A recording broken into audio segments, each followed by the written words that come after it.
এই যে আমাদের জীবন, এই জীবনের জন্য বিপদ, আপদ, পরীক্ষা, স্ট্রাগল এটা অনিবার্য, এটা হবে।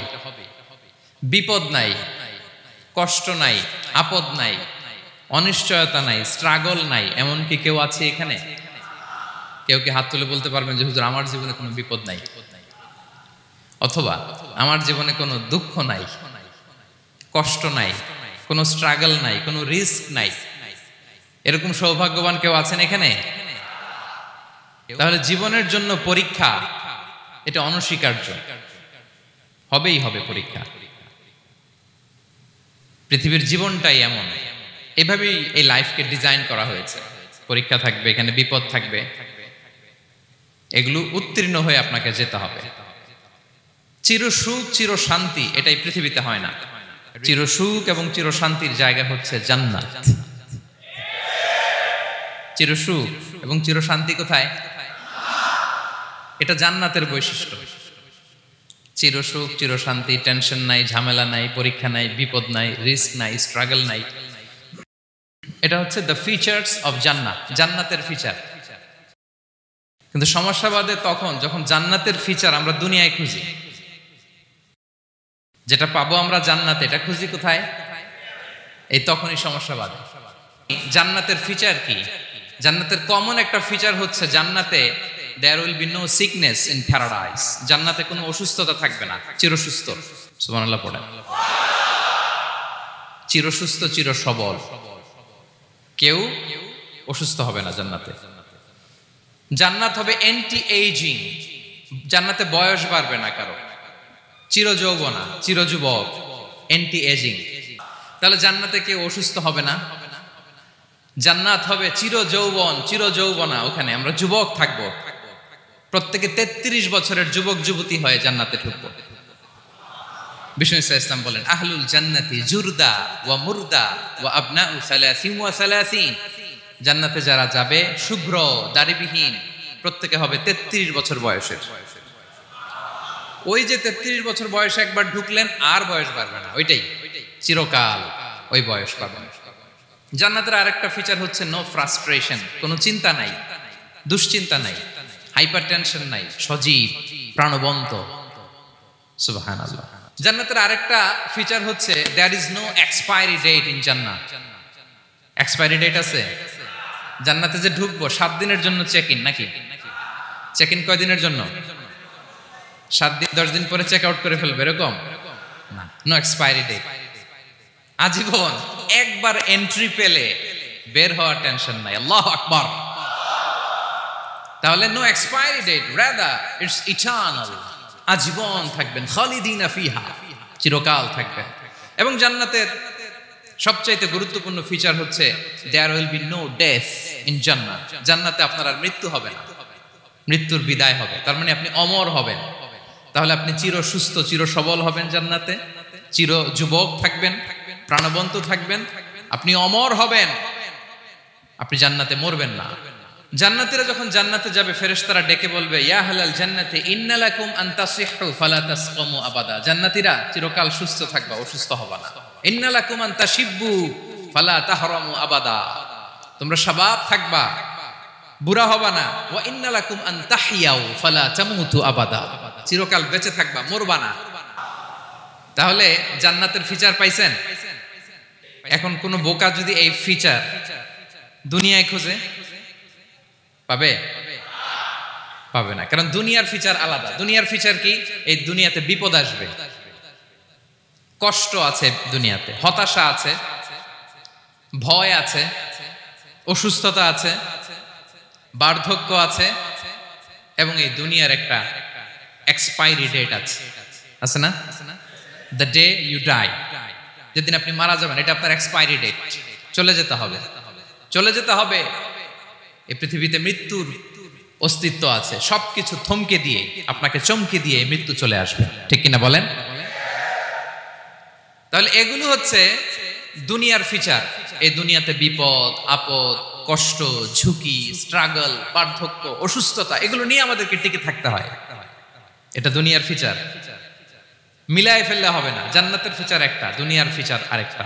দুনিয়াতে কষ্ট থাকবে, বিপদ আপদ থাকবে, এই দুনিয়ার ফিচারটা আল্লাহ তাআলা কোরআনের একটা আয়াতে খুব চমৎকার ভাবে উল্লেখ করেছেন, সেটা দিয়েই আমি আলোচনা শুরু করেছি। আল্লাহ তাআলা ইরশাদ করছেন, ওয়ালা নাবলুওয়ান্নাকুম বিশাইইম মিনাল খাউফি ওয়াল জুই ওয়া নাকসিম মিনাল আমওয়ালি ওয়াল আনফুসি ওয়াস সামারাত ওয়া বাশশিরিস সাবিরিন। আল্লাহ তাআলা বলছেন, অবশ্যই অবশ্যই আমি তোমাদেরকে পরীক্ষা করব, ভয় দিয়ে, ক্ষুধা দিয়ে, সম্পদের ঘাটতি দিয়ে, আতঙ্ক দিয়ে, প্রাণনাশ দিয়ে, ফল ফসলের হানি দিয়ে পরীক্ষা করব। কিন্তু এই পরীক্ষায় যারা উত্তীর্ণ হবে, যারা সবর ইখতিয়ার করবে, ওয়াবাশশিরিস সাবিরিন, ধৈর্যশীলদের জন্যই হচ্ছে সুসংবাদ। আলহামদুলিল্লাহ পড়ে। তাহলে সম্মানিত সুধী, আমরা বুঝতে পারলাম এই পৃথিবীর ফিচার হচ্ছে এখানে বিপদ থাকবে, বিপদ ছাড়া কেউ থাকবে না। স্ট্রাগল থাকবে, কষ্ট থাকবে, ঝুঁকি থাকবে, রিস্ক থাকবে, এবং নানা ধরনের বিপদ আপদ দিয়ে আল্লাহ তাআলা আমাদেরকে পরীক্ষা করবেন। এটা মাস্ট, এটা আমাদের মাইন্ডসেটে নিয়ে নিতে হবে। মাইন্ডসেটে এটা ক্লিয়ার থাকতে হবে। চিরসুখ চিরশান্তি এই দুনিয়াতে মিলবে, কোথায় মিলবে তাহলে? এটা তাহলে বিপদ আসবেই, আপদ আসবেই, পরীক্ষা থাকবেই আমাদের জীবনে। তবে ইন্টারেস্টিংলি মজার বিষয় হচ্ছে পরীক্ষাটা এক একজনের এক এক রকম। পুরো পৃথিবীটা একটা পরীক্ষা ক্ষেত্র, কিন্তু কারো প্রশ্নপত্রের সাথে কারো প্রশ্নপত্রের কোনো মিল নাই। সুবহানাল্লাহ। আমার পরীক্ষা একরকম, আপনার পরীক্ষা আরেক রকম, ওই ভাইয়ের পরীক্ষা আরেক রকম, ওনারটা আরেক রকম। সবাই পরীক্ষার্থী, সবাই পরীক্ষার্থী, কিন্তু কারো প্রশ্নপত্রের সাথে কারো প্রশ্নপত্রের কোনো মিল নাই। কারোর জন্য পরীক্ষা হচ্ছে সে খুব অসুস্থ, প্রচন্ড অসুস্থতা, তার জন্য পরীক্ষা। ক্যান্সারের রোগী, দুরারোগ্য ব্যাধি, ডক্টর বলছে 4th স্টেজে চলে আসছে, কয়েক মাস বাঁচতে পারে, এটা তার জন্য পরীক্ষা। আবার কারো দেখবেন যে খুব একটা অসুস্থতা নাই, অসুস্থতার ঝামেলা নাই, কিন্তু তার দারিদ্রতা আছে, তার আর্থিক অনটন, এটা তার জন্য পরীক্ষা। আবার কারো দেখবেন অসুস্থতাও নাই, দারিদ্রতাও নাই, তার দাম্পত্য জীবনের সমস্যা আছে না নাই? অনেকের দেখবেন এগুলো কোনোটাই সমস্যা না, তার ছেলে কথা শোনে না, মাদকাসক্ত। আহা, মাদকাসক্ত, রিহ্যাবে পাঠায়, আবার আসে, আবার গাঁজা খাওয়া শুরু করে, আছে না নাই বলেন? দেখেন তার পরীক্ষাটা আবার আলাদা। অনেকের দেখবেন মেয়ে বাবার কথা শোনে না। আবার অনেকের দেখবেন যে ব্যবসায় সমস্যা, লসের পর লস, লাভ উঠাতে পারে না। তাহলে পরীক্ষা ছাড়া, বিপদ আপদ ছাড়াই দুনিয়াতে কেউ নাই, কেউ নাই প্রিয় ভাইরা। এটা আমাদের মাথায় রাখতে হবে। পরীক্ষা আপনাকে দিতেই হবে, পরীক্ষা দিয়ে দিয়েই নিজেকে প্রমাণ করতে হবে। আর এক একজনের পরীক্ষাটা এক এক রকম, কারো পরীক্ষার সাথে কারো পরীক্ষার কোনো মিল থাকবে না। তো মাঝে মাঝে আমরা এটা ভুলে যাই। আল্লাহ তাআলা কালামে পাকে রিমাইন্ডার দিয়ে আমাদেরকে স্মরণ করিয়ে দিতে চান যে এই পৃথিবীতে আসলে তোমরা এসেছো পরীক্ষা দিতে। এটাই জীবনের বড় বাস্তবতা। আমাদের জীবনে যত হতাশা, আমাদের জীবন নিয়ে যত অভিযোগ, আমাদের মনে যত কষ্ট, আমাদের হৃদয়ের ভেতরে যত অস্থিরতা, তার মূলে হচ্ছে এই সমস্যা যে আমরা ভুলেই গেছি আমরা পরীক্ষা দিতে আসছি। এটা যদি ভুলে না যান, এটা যদি আপনার মাইন্ডসেটে থাকে যে পুরো জীবনটা একটা পরীক্ষা, তাহলে দেখবেন কোনো কিছু আপনাকে কাবু করতে পারবে না। আপনি হতাশ হবেন না, জীবন নিয়ে আর অভিযোগ থাকবে না, আপনি ভেঙে পড়বেন না, সব অভিযোগ হতাশা দূর হয়ে যাবে। তারপর বুঝতে পারলাম পরীক্ষা আপনাকে দিতেই হবে। পরীক্ষা দেয়া ছাড়া এই পৃথিবী থেকে চলে যাওয়ার কোনো চান্স বা সুযোগ আমাদের কারো নেই। সূরাতুল আনকাবুতে আল্লাহ তাআলা এই কথাটা আরো চমৎকার ভাবে বলেছেন। আল্লাহ তাআলা ইরশাদ করছেন, আহাসিবান নাসু আইয়ুতরাকু আইয়াকুলু আমান্না ওয়া হুম লা ইফতানুন ওয়ালাকাদ ফাতান্নাল্লাযীনা মিন ক্বাবলিহিম ফালা ইয়া'লামান্নাল্লাহুল্লাযীনা সাদাকু ওয়ালা ইয়া'লামান্নাল কাযিবিন। আল্লাহ বলেন, মানুষ কি ভেবেছে সে শুধু বলবে আমি ঈমানদার আর তাকে আমি জান্নাতে ঢুকাই দিব? না, কখনো না, কোশ্চিন কালেও না। বরং পূর্ববর্তীকালে যারা পৃথিবীতে এসেছিল তাদেরকে আমি পরীক্ষা নিয়েছি, পরীক্ষা করেছি, এবং তাকেও ঈমানের প্রশ্নে সে সত্যবাদী না মিথ্যাবাদী পরীক্ষা দিয়ে দিয়ে নিজেকে প্রমাণ করতে হবে। ঠিক কিনা বলেন? পরীক্ষা দিয়ে আপনাকে প্রমাণ করতে হবে। এবং এই পরীক্ষার ব্যাপারটা, এটা যে শুধু আমরা সাধারণ মানুষ আমাদের জীবনে দুঃখ বিপদ পরীক্ষা এমনটা না। এই পৃথিবীর সবচেয়ে শ্রেষ্ঠ মানুষ যারা ছিলেন তাদেরকে আল্লাহ পরীক্ষা নিয়েছেন। তো বলেন তো, নবীদের জীবনে পরীক্ষা ছিল কি ছিল না? হ্যাঁ ছিল। বেশি না কম? বিষ্ণু ইসলামকে জিজ্ঞাসা করা হলো, আইয়ুন নাসি আশাদ্দু বালাআন ইয়া রাসূলুল্লাহ, হে আল্লাহর রাসূল, এই পৃথিবীতে কাদের জীবনে পরীক্ষা বেশি? বিষ্ণু ইসলাম বললেন, আল আম্বিয়া, নবীদের জীবন। আল আম্বিয়া সুম্মাল আমসাল ফাল আমসাল, সবচাইতে জীবনে পরীক্ষার সম্মুখীন সবচাইতে বেশি হয়েছেন নবীরা। তারপরে নবীদের পরবর্তী অবস্থান যাদের, সিদ্দিকিন যারা, সোহাদা যারা, সালিহিন যারা, আল্লাহওয়ালা যারা, তাদের জীবনে পরীক্ষা বেশি। ইউবতালার রাজুলু আলা হাসাবি দীনি, ব্যক্তির দিনদারি যত বেশি তার জীবনে আল্লাহর পরীক্ষাও তত বেশি। আপনি আল্লাহওয়ালা হবেন, আপনার জীবনে পরীক্ষাও অনেক বেশি। এজন্য ইমানদার হওয়া যেমনি মর্যাদার, ইমানদারের জীবনে পরীক্ষাও হবে অনেক বেশি। এবং পরীক্ষা যত বড়, খেয়াল রাখতে হবে, মন খারাপ করার কোনো সুযোগ নেই। পরীক্ষা যার জীবনে যত বড়, সেটাতে সফল হতে পারলে ওটার প্রতিদানও বড়। পরীক্ষা যত বড়, এটাতে সাকসেস হইতে পারলে এটার রিওয়ার্ডও তত বড়। বিষ্ণু ইসলাম বলেন, ইযামুল জাযাই মাআ ইযামিল বালা, বালা যত বড় জাযাও তত বড়, প্রতিদানও তত বড়। আপনারা নবীদের জীবনে যদি খেয়াল করেন, দেখবেন যেই নবীর জীবনে পরীক্ষা যত বেশি, সেই নবীর জীবনে সফলতাও তত বেশি। সাইয়েদনা ইব্রাহিম আলাইহিস সালামের কথাটা একটু খেয়াল করেন তো, বলেন তো ওনার জীবনে পরীক্ষা কেমন ছিল, বেশি না কম? ওনার জীবনের পরীক্ষা থেকেই তো আমরা এই শব্দটা ব্যবহার করি, আমরা বলি অগ্নি পরীক্ষা। কি বলি? মানে আগুনে নিক্ষেপ করা হয়েছে সাইয়েদনা ইব্রাহিম আলাইহিস সালামকে, তাও স্বাভাবিকভাবে না, উলঙ্গ করে, ন্যাকেট করে ওনাকে অপমানিত করবার জন্য ওনার গায়ের জামা কাপড় খুলে উলঙ্গ অবস্থায় আল্লাহর খলিল সাইয়েদনা ইব্রাহিম আলাইহিস সালামকে অগ্নিকুণ্ডে নিক্ষেপ করা হয়েছিল। এরকম এক্সপিরিয়েন্স এই অডিটোরিয়ামের ভেতরে আমাদের কখনো হয়েছে? তাইলে সাধারণ মানুষের জীবনের পরীক্ষা আর নবীদের জীবনের পরীক্ষার মধ্যে পার্থক্য আছে না নাই? ওই পরীক্ষায় উনি পাশ করে ফেললেন। ৮৬ বছর পর্যন্ত আল্লাহর কাছে দোয়া করলেন, আল্লাহ আমাকে একটা নেককার সন্তান দাও। আল্লাহ সন্তান দেয় না। ৮৬ বছর পরে আল্লাহ তাআলা সাইয়েদনা ইব্রাহিম আলাইহিস সালাম এবং হাজারের ঘরকে উজালা করে সন্তান দিলেন। সাইয়েদনা ইসমাঈল আলাইহিস সালাম পৃথিবীতে আসলেন কত বছর বয়সে? ৮৬ বছর বয়সের এখানে কেউ আছেন? হ্যাঁ, আছি আমরা? কেউ নাই। ৮৬ বছর বয়সে প্রথম সন্তান পেয়েছে। তাদের ঘরকে উজালা করে আল্লাহর নবী সাইয়েদনা ইসমাঈল আলাইহিস সালাম আসলেন। এবার আল্লাহ বললেন, যাও স্ত্রীকে আর এই কলিজার টুকরা সন্তানকে, থাকো তো প্যালেস্টাইনে, প্যালেস্টাইন থেকে ১৫০০ কিলোমিটার দূর, দ্য ব্যারেন ল্যান্ড, ওই মক্কার ধুধুমরু প্রান্তরে রেখে আস, যেখানে কেউ নাই, মানুষ নাই, গাছ নাই, পাখি নাই, পানি নাই, যাও রেখে আস। আচ্ছা বলেন তো, ৮৬ বছর পরে যে লোকটা সন্তান পেল, বুঝে শুনে উত্তর দিয়েন, ৮৬ বছর পরে যে লোকটাকে আল্লাহ তাআলা সন্তান দিল, তার হৃদয়ে ওই সন্তানের জন্য মায়া বেশি না কম? এমনি তো আমাদের প্রথম সন্তানের হিস্ট্রিটা একটু খেয়াল করেন তো। প্রথম আমাদের যে মেয়ে হয়েছিল বা যাদের ছেলে হয়েছিল, তার প্রতি আদর, সোহাগ, দরদ, ভালোবাসা, আহ্লাদ কত ছিল। আর ৮৬ বছর বয়স আল্লাহ তাআলা ওনাকে সন্তান দিলেন, দিয়ে বললেন, যাও হাজারকে আর ইসমাঈলকে মক্কার ধুধুমরু প্রান্তরে রেখে আস। আল্লাহ তাআলা বলতে দেরি, চলে যেতে দেরি নাই, মুহূর্তে উনি রওনা হয়ে গেলেন। সুবহানাল্লাহ পড়বেন না? রেখে আসলেন মক্কার ধুধুমরু প্রান্তরে। এবার আল্লাহ বললেন, যাও রিটার্ন ব্যাক টু প্যালেস্টাইন, প্যালেস্টাইনে চলে যাও। চলে গেলেন, হৃদয়টা ভেঙে খান।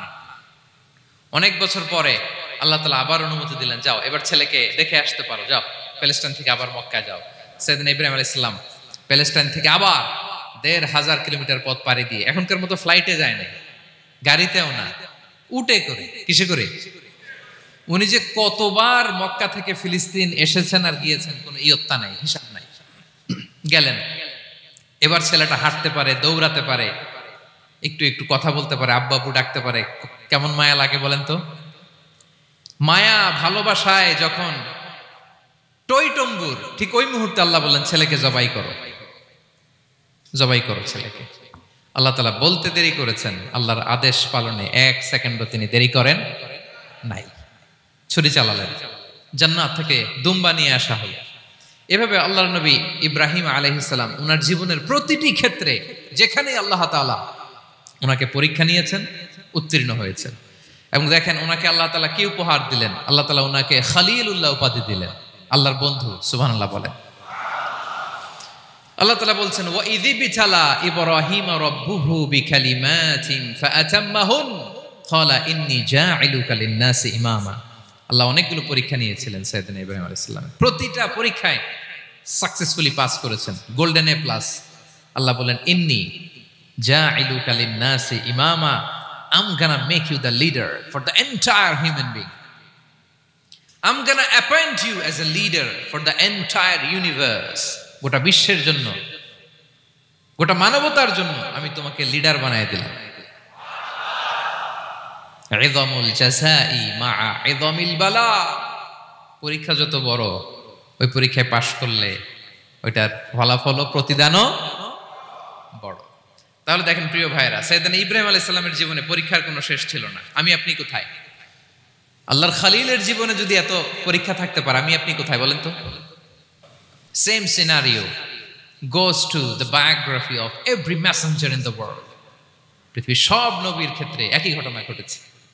সাইয়েদনা ঈসা আলাইহিস সালাম দাওয়াত যখন দিলেন, ওনার বিরোধিতা শুরু হলো, ওনাকে হত্যার ষড়যন্ত্র হলো, ইভেন কি ওনাকে মারার জন্য বনি ইসরাইলেরা উদ্ধত হলো, জানে বাঁচবার জন্য পালালেন, এক ঘরে ঢুকলেন, চারদিক দিয়ে ঘেরাও করলো, উনি দরজা জানালা লাগাই দিলেন। ওরা বললো একজন দরজা ভেঙে জানালা ভেঙে ভিতরে ঢুকো, ঢুকে দেখো বেটা ঈসা কি করে। একজন ভিতরে ঢুকছে, ঢুকার সাথে সাথে বল রাফাআহুল্লাহু ইলাইহি, আল্লাহ তাআলা ঈসা আলাইহিস সালামকে উপরে উঠায় নিলেন। আর যেই লোকটাকে তারা ভিতরে ঢুকালো, তার চেহারাকে আল্লাহ তাআলা ঈসা আলাইহিস সালামের চেহারার মতো করে দিলেন। এবার তার বাইরের সাথীরা বলে ঘটনা কি, বেটা ঈসাও বেরোয় না, আমাদের লোকটাও বেরোয় না, সবাই ঢুক। দরজা ভেঙে ভেতরে ঢুকে দেখে ঈসা দাঁড়ায় আছে। বলেন তো এটা ঈসা না মিসা? এটা কি আসল ঈসা? ওমা কতালু ওমা সলাবু ওয়ালাকিন শুব্বিহা লাহুম। আল্লাহ বলে তোমরা আমার নবী ঈসাকে হত্যাও করতে পারো নাই, শুলেও চড়াতে পারো নাই, আমি সেফটি সিকিউরিটি দিয়ে আমার নবী ঈসা আলাইহিস সালামকে আকাশে তুলে নিয়েছি। তাহলে ওনার জীবনে পরীক্ষার শেষ ছিল না। এবার যদি আমরা বিশ্বনবী সাল্লাল্লাহু আলাইহি ওয়াসাল্লামের জীবনের দিকে তাকাই, ওনার জীবনটা দেখেন তো। আমাদের পেয়ারা নবী বিশ্বনবী মুহাম্মদুর রাসূলুল্লাহ সাল্লাল্লাহু আলাইহি ওয়াসাল্লাম, ওনার জীবনে কি স্ট্রাগল ছিল? স্ট্রাগল। মাক্কি জীবনের কথা যদি একটু খেয়াল করেন, দেখেন তো 3 বছর শিয়াবে আবি তালেবে জেল খেটেছেন, না খেয়েছিলেন। ওনার বংশের লোকেরা প্রথমে ছাগল খেয়েছে, ছাগলগুলো যখন শেষ, ছাগলের চামড়াগুলো শুকিয়ে ওইটা খাইছে। গাছের পাতা ছাল এগুলো খেয়ে খাবারের অভাবে বেহুশ হয়ে পড়ে থাকতো তারা, না খেয়ে। না খেয়ে কয়দিন ছিলেন আপনি? আমি কয়দিন ছিলাম না খেয়ে? মনেই তো পড়ে না, না খেয়েছিলাম কিনা কোনোদিন। এ হচ্ছে মাক্কি জীবন। মেন্টালি প্রেসার দেয়া হয়েছে। বিশ্বনবীর চাচা আবু লাহাব, তার 2 ছেলে উতবা আর উতাইবা, এদের সাথে বিয়ে দিয়েছিলেন 2 মেয়ের। যখন দাওয়াত দেওয়া শুরু করলেন, 2 মেয়েকে ডিভোর্স দিয়ে দিল। দেখেন একটা বাবার জন্য প্রাপ্তবয়স্কা মেয়েকে যখন উঠায় নেয়ার আগে ডিভোর্স দেয়, তার মানসিক অবস্থাটা কেমন থাকে বলেন? মেন্টালি প্রেসারাইজ করা হয়েছে, ফিজিক্যালি হ্যারাস করা হয়েছে। বিষ্ণু সাল্লাল্লাহু আলাইহি ওয়াসাল্লাম যখন নামাজে দাঁড়াতেন, উটের পচা নারী ভুঁড়ি বিষ্ণুনবীর কাঁধে চাপিয়ে দেওয়া হতো। আপনার জীবনে এরকম ঘটছে কখনো? আপনি নামাজ পড়তেছেন, উটের পচা নারী ভুঁড়ি আপনার কাঁধে চাপিয়ে দেওয়া হয়েছে। কয়দিন হয়েছে এরকম? কয়দিন হয়েছে? হ্যাঁ, তারপরে তো আলহামদুলিল্লাহ বেরোয় না মুখ দিয়ে। কেমন আছেন হুজুর কোয়েন না, বেশি একটা সুবিধার না, তাই না? বেশি একটা একটু মিলাবেন। কতটুকু পরীক্ষা আমরা দিয়েছি। তায়েফে গেলেন বিশ্বনবী, তায়েফে গেছিলেন জমির বায়না দিতে, তাই না? জমি কিনবে তায়েফে। তায়েফবাসীদেরকে জাহান্নামের আগুন থেকে বাঁচাতে গিয়েছিলেন। নিজের জন্য না। সেখানে তায়েফের ছেলেরা পাথর মেরেছে বিষ্ণু ইসলামের গায়ে। এত শুভ্র দেহ ছিল, চেহারা ছিল, বিষ্ণুবীর গা দিয়ে ঝরঝর করে রক্ত ঝরেছে। ফিজিক্যাল হ্যারাসমেন্টের শিকার হয়েছেন বিষ্ণু ইসলাম। যখন যেদিন বিষ্ণু ইসলামকে হত্যার ষড়যন্ত্র করা হলো, আল্লাহ তাআলার আদেশে তিনি মক্কা থেকে মদিনায় হিজরত করলেন। মদিনাতে যে একটা রাত, সপ্তম হিজরির আগ পর্যন্ত শান্তিতে ঘুমাতে পারেন নাই। 3 দিকে 3 ইহুদি বসতি, বনু কাইনুকা, বনু নদীর, বনু কুরাইজা। আহা, খাওয়ার মধ্যে বিষ মিশিয়ে দেয়া হয়েছিল বিষ্ণু ইসলামের। বাজুর, খাসির বাজুর রান পছন্দ করতেন।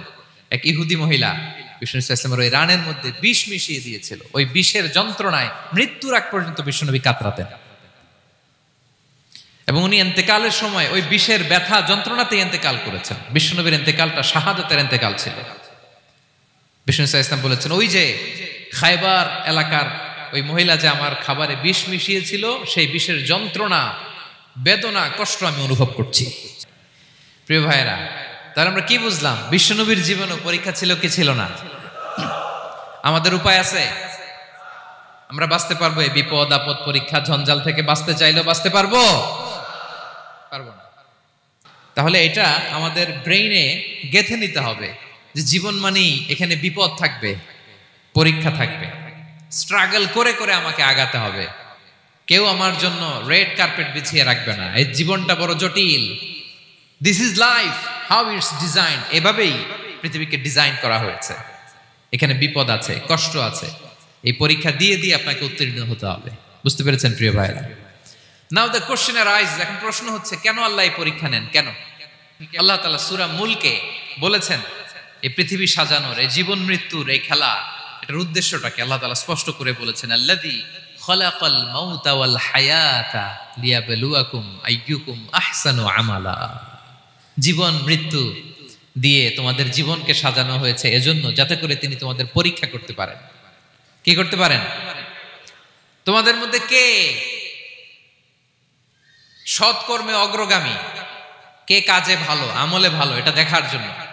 বেসিকলি আল্লাহর দেখার প্রয়োজন নাই, আমাদেরকে দেখানোর জন্য এই পরীক্ষার আয়োজন। আমি ভালো করবো না খারাপ করবো এটা আল্লাহ জানে না? তো ওনার পরীক্ষা করা লাগে কেন? কথা বলেন। আমি জান্নাতি না জাহান্নামী এটা আল্লাহ জানেন না? বেসিকলি আমাদেরকে জানানোর জন্য এই পরীক্ষার আয়োজন। কাদেরকে জানানোর জন্য? মানে তুমি জেনে যাও তুমি জান্নাতি না জাহান্নামী। আমি ভালো করেই জানি। একটা ছোট্ট উদাহরণ দিলে বুঝতে পারবেন প্রিয় ভাইয়েরা। ধরেন আল্লাহ তাআলা 2 জনকে সৃষ্টি করলেন।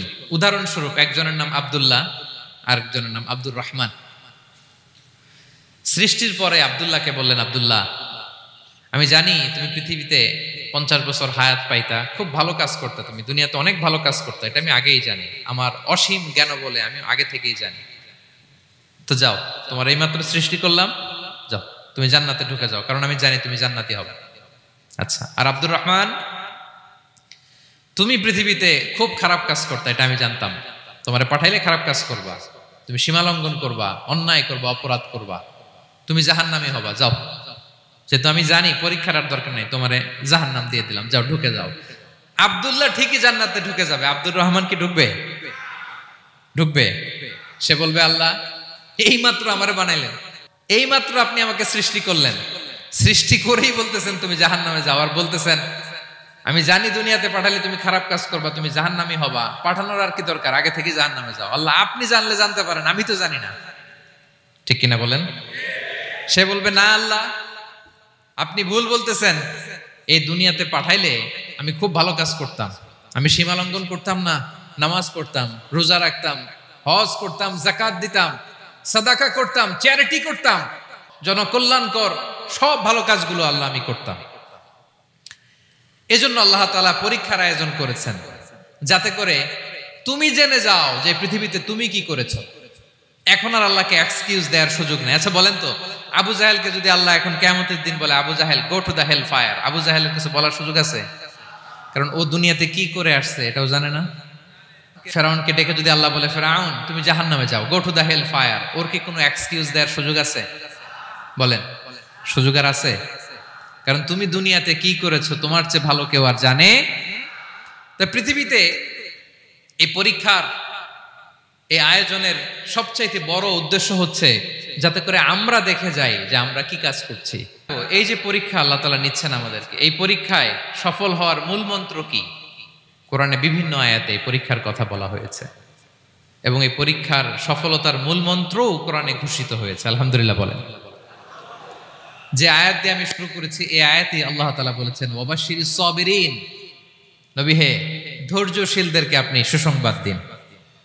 ধৈর্যশীলদেরকে সুসংবাদ দিন, তার মানে বিপদে ধৈর্য ধারণ করতে হবে। প্রিয় ভাইরা, ইন্নামাস সাবরু ইনদা সাদামাতিল উলা, বিপদে আমরা অনেক সময় প্যানিক হয়ে যাই, অস্থির হয়ে যাই, কি করব, হতাশ না।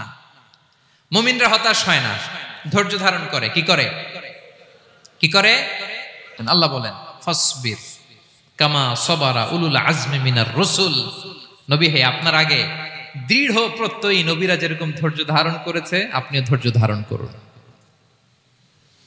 সূরাতুল মুজাম্মিল আল্লাহ তাআলা বলছেন ওয়াসবির আলা মা ইয়াকুলুনা ওয়াহজুরহুম হাজরান জামিলা, ওরা যাই বলুক আপনি ধৈর্য ধারণ করুন, ওদের কথাকে ইগনোর করুন। Just ignore what they are saying to you, যা বলে আপনি জাস্ট ইগনোর করেন।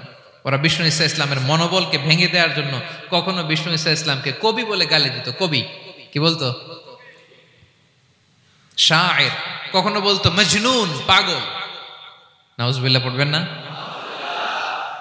পাগল বলে গালি দিত। মাঝে মাঝে বলতো কাহিন, গণক। মাঝে মাঝে বিষ্ণু ঈসা ইসলামকে তারা বলতো আবতার, লেস কাটা। মুহাম্মদ তোমার ছেলে নাই, তোমার বংশ নির্বংশ হয়ে গেছে, তোমার নাম নেয়ার মতো কেউ নাই। আহা, কপাল পোড়া। গোটা বিশ্বব্যাপী বিষ্ণু ঈসা ইসলামের সুনাম সুখ্যাতি ছড়িয়ে দিয়েছে কে? আকাশ বাতাস মাড়িয়ে, সাত আকাশ ছাড়িয়ে আল্লাহর আরশ পর্যন্ত আল্লাহ তাআলা বিষ্ণু নবীর সুনাম সুখ্যাতিকে সৌচ্চ করেছেন। ঠিক কিনা বলেন? ইগনোর করুন। আপনাকে কবি বলে, গণক বলে, আপনাকে পাগল বলে, আপনাকে লেসকাটা বলে, জাস্ট ইগনোর দেন। বর্তমান সময়েও নানা ধরনের ট্যাগ আমাদেরকেও দেয় কি দেয় না বলেন? দেয়। আমাদেরকে কি বলে? মৌলবাদী বলে, বলে বলে ওই যে রাজাকার বলে। রাজাকার রাজাকার খেলার দিন শেষ। মন মতো হইলে মুক্তিযোদ্ধা, মন মতো না হইলে রাজাকার, এই দিন শেষ। ওই দিন আর নাই। এই কার্ড দিয়ে আর খেলার দিন নাই। এগুলো মানুষ আর খায় না এখন, এগুলো গিলে না আর। সাধারণ মানুষ বড্ড সচেতন।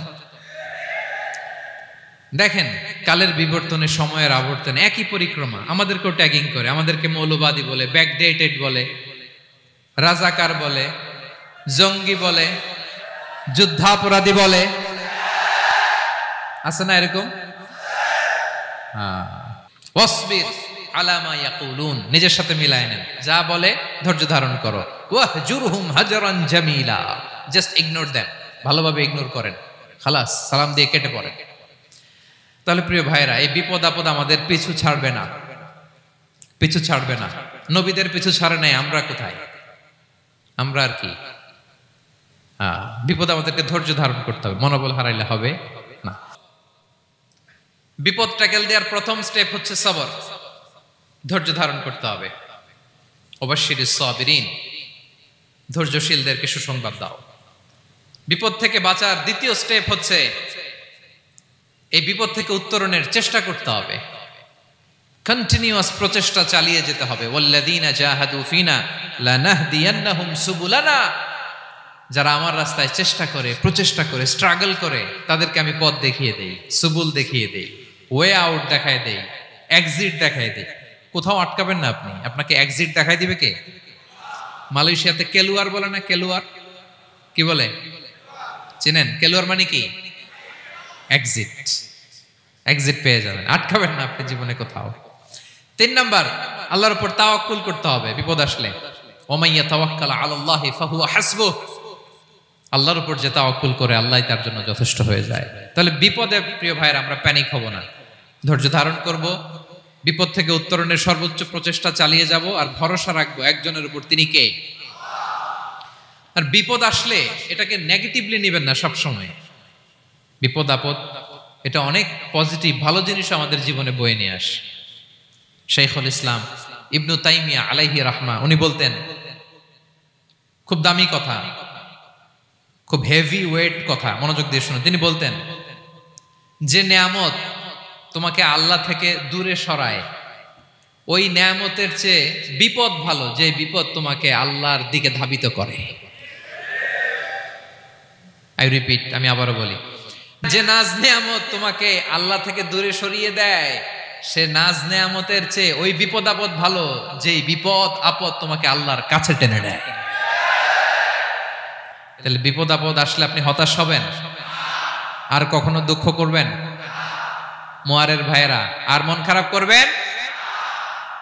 আপনি খেয়াল করে দেখেন, বিপদ আসলে আমরা আল্লাহরে ডাকি বেশি। যখন অসুস্থ আপনি খেয়াল করেন তো, আল্লাহ আল্লাহ তুমি ছাড়া বাঁচানোর কেউ নাই, আল্লাহ আল্লাহ তুমি হেফাজত করো, আল্লাহ তুমি সুস্থ করে দাও। যখন লাইফ থ্রেট, দেখেন আপনি গুম হয়ে যেতে পারেন, আপনার কারাবন্দি করতে পারে, এরকম একটা বিপদের মধ্যে আছেন, তখন খেয়াল করেন তো আল্লাহর সাথে আপনার কানেক্টিভিটি, রিলেশনশিপটা কতটা ডেভেলপ হয়। কারণ বিপদে পড়লে আমরা আল্লাহরে ডাকি বেশি। তাহলে বিপদ আপদেরও কিছু পজিটিভ সাইড বা দিক আমাদের জীবনে আছে না নাই? অনেক পজিটিভ দিক আছে, কয়েকটা শেয়ার করি। এক নাম্বার পজিটিভ সাইড তো বললাম, ইমাম ইবনু তাইমিয়া যেটা বললেন। এরপরে হচ্ছে মাঝে মাঝে আল্লাহ তাআলা আমাদের মর্যাদাকে আপগ্রেড করতে চায়, এলিভেট করতে চায়। আপনি ধরেন কোন একটা এয়ারলাইন্সের রেগুলার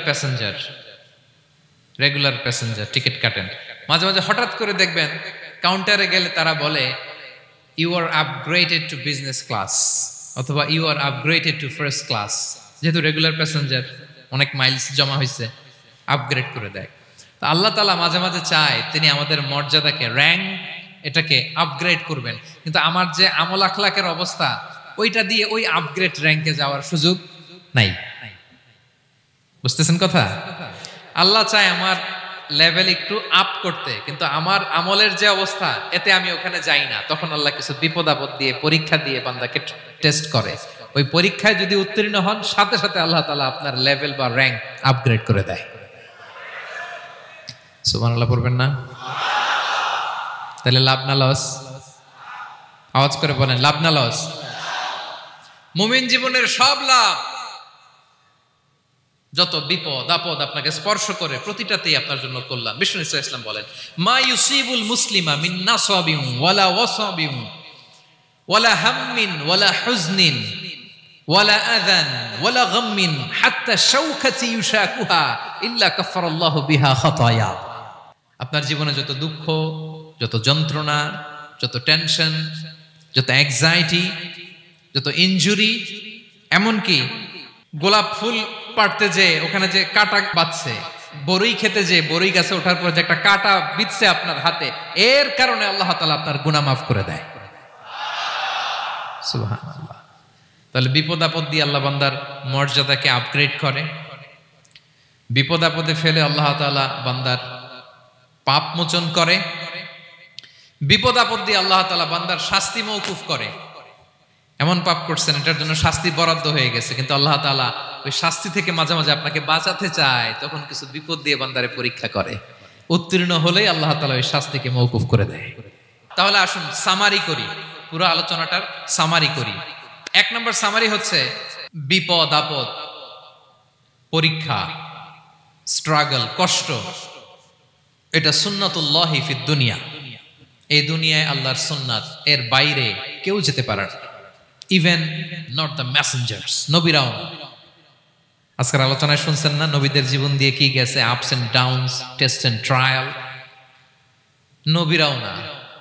তাহলে এটা আমাদের মাইন্ডসেটের সাথে সেট আপ করে নিতে হবে যে অতীতে, বর্তমানে, ভবিষ্যতে বিপদ আপদ মুক্ত এই পৃথিবীতে কেউ থাকবে না। পারবেন? হ্যাঁ, এটা মাইন্ডসেটে নিয়ে নিতে হবে যে এটাই জীবন, বিপদ আপদ দিয়ে আল্লাহ পরীক্ষা করবেন। এটাই পৃথিবী।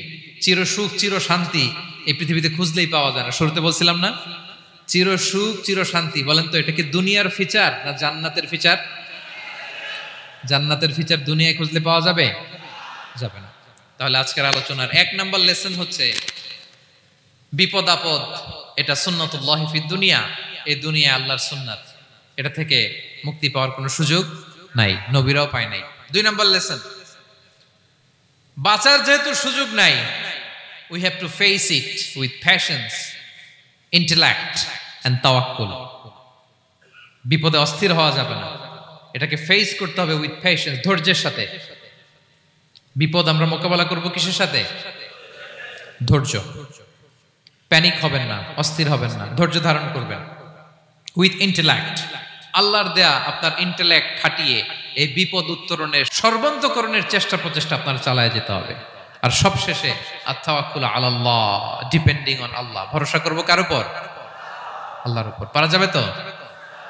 আচ্ছা, 2টা লেসন গেল। 3 নাম্বার লেসন হচ্ছে আমাদের ছেলে মেয়েদেরকে we have to educate our child regarding the test and trial in this dunya. দুনিয়ার এই বিপদ আপদের ব্যাপারে আমাদের ছেলে মেয়েদেরকে শেখাতে হবে, বুঝাতে হবে। ওরা ছোট মানুষ তো অস্থির হয়ে যায়, আব্বু আমার সাথে কেন এমন হয়, আমারই শুধু পেন্সিল চুরি হয়, আমারই শুধু এটা হয়, আমি পরীক্ষায় খারাপ করি, আমি ব্যথা পাই, আমার এই আমার সেই। ছোট মানুষ তো বুঝে না। ওরা বুঝাইতে হবে যে বাবা, this is the essence of life, এটাই জীবন। এটাই কি এই লাইফ হ্যাকস গুলো তাদেরকে শেখাইতে হবে। ডোন্ট বি প্যানিক, প্যানিক হওয়া যাবে না। This is how life is design, এটাই জীবন। বিপদ আপদ আসবে, এটাকে মেনে নিতে হবে, ছেলে মেয়েদেরকে শিখাইতে হবে, তাহলে তারাও প্যানিক হবে না। পারবেন তো ইনশাআল্লাহ? আচ্ছা, 4 নাম্বার লেসন হচ্ছে যেটা আমরা জানলাম, এই বিপদ আপদ সবসময় আমাদের জন্য খারাপ না। সামটাইমস ইট ব্রিংস খায়ের for us if dealt properly. ঠিক মতো বিপদকে ডিল করতে পারলে এটা আসলে আমার জন্য আখেরে কল্যাণই বয়ে নিয়ে আসে। কি বলেন, তাই না? কল্যাণ বয়ে নিয়ে আসে। সব শেষ কথা হলো আমরা যেন এই বিপদগুলোকে প্রপারলি ডিল করতে পারি, আমরা যেন সবর ইখতিয়ার করতে পারি। আল্লাহর কাছে চাইতে হবে, দোয়া করতে হবে, কারণ তৌফিক দেওয়ার মালিক কে?